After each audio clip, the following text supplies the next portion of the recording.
আসসালামু আলাইকুম ওরহমতুল্লাহি ওয়াবারাকাতু। প্রিয় ইসলাম ভাইয়েরা, ইসলাম ধর্মে গাছ লাগানো ও তার পরিচর্যা করা একটি অত্যন্ত গুরুত্বপূর্ণ ও আমাদের প্রিয় নবী সাল্লাল্লাহু তাআলা আলাইহি ওয়া সাল্লাম এর সুন্নাত।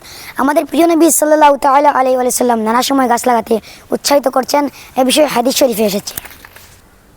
হযরত আনাস রাদিয়াল্লাহু তাআলা আনহু থেকে বর্ণিত, নবী করিম সাল্লাল্লাহু তাআলা আলাইহি সাল্লাম ইরশাদ করেন, যদি কোনো মুসলমান একটি গাছ রোপণ করে এবং তা থেকে কোনো চতুষ্পদ জন্তু কিংবা তো পশু পাখি কিংবা তো মানুষ খায়, তাহলে তা তার জন্য সদকা হিসাবে গণ্য করা হবে।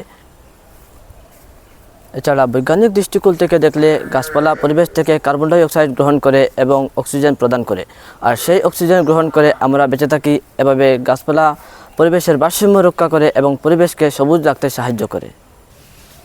তাই দাওয়াত ইসলামী 1 জুলাই থেকে 10 জুলাই পর্যন্ত প্ল্যান্টেশন ডে অর্থাৎ বৃক্ষরোপণ দিবস হিসাবে বেশি পরিমাণে গাছ লাগানোর কাজ হতে চলেছে।